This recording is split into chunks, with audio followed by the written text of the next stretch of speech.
Magandang umaga mula sa Pag-asa Weather Forecasting Center. Ito ng ating update sa magiging tayo ng panahon sa susunod na 24 oras. Wala pa rin tayong binabantayang low pressure area o namang sama ng panahon na maaaring maging bagyo sa mga susunod na araw.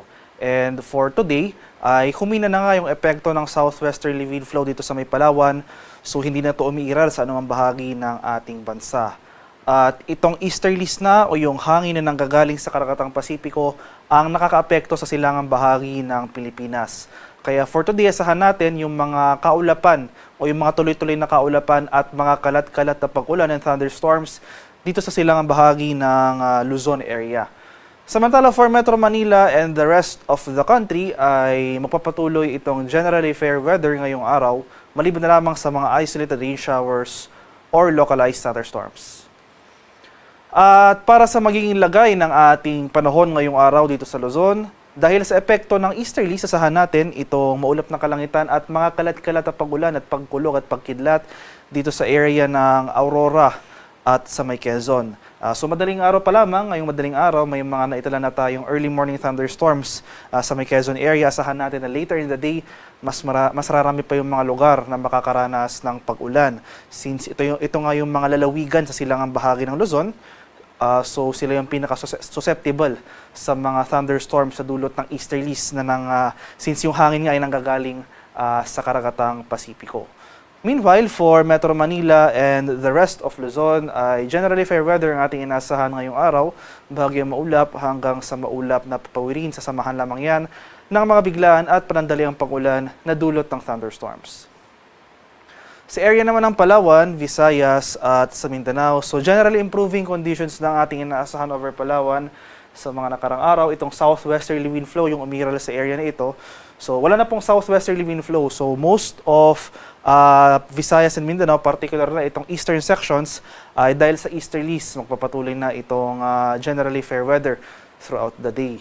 Pero asahan pa rin natin yung mataas sa tsansa ng thunderstorm activity sa silangang bahagi ng mga areas na ito, particular na dito sa Eastern Visayas, Caraga at Davao Region, since ito nga yung mga lugar na nasa eastern section ng ating bansa, ito yung mga pinaka-exposed sa thunderstorm occurrences na dulot ng easterlies.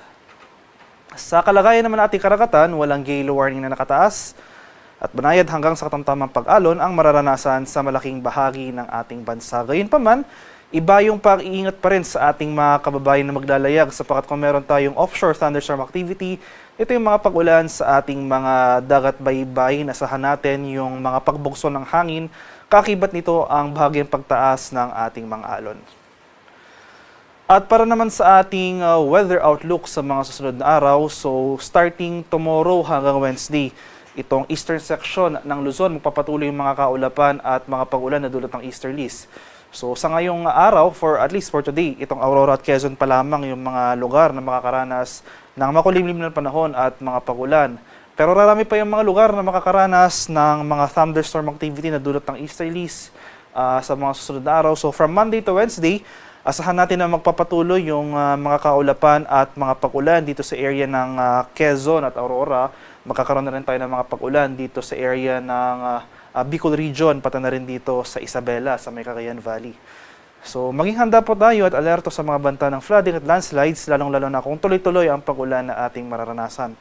Pagsapit pero ng Huwebes ay mababawasan yung mga pag-ulan sa may Kabikulan, pero magpapatuloy yung mga thunderstorms na dulot ng easterlies sa may Quezon, dito sa Aurora at sa Isabela. Sa mga di ko po nabanggit na lugar, for Metro Manila and the rest of the country throughout the rest of the forecast period, ay generally fair weather ang ating inaasahan, bahagyang maulap hanggang sa maulap at papawirin, pero yun nga po, magdala pa rin tayo ng pananggalang sa ulan yung ating mga payong dahil itong easterlies na iiral sa malaking bahagi ng ating bansa, posible pa rin dyan yung mga usual afternoon to evening na mga rain showers or thunderstorms. At sa kasalukuyan, wala nga tayong binabantay ang low pressure area, so nananatiling maliit yung tsansa na magkaroon tayo ng bagyo na posibleng mamuo or pumasok ng ating Philippine Area of Responsibility sa susunod na 2 hanggang sa 3 araw. Ang haring araw sa Kamunilaan ay sisikat mamayang 5:47 ng umaga, lulubog naman mamaya sa karap na 5:38 ng hapon.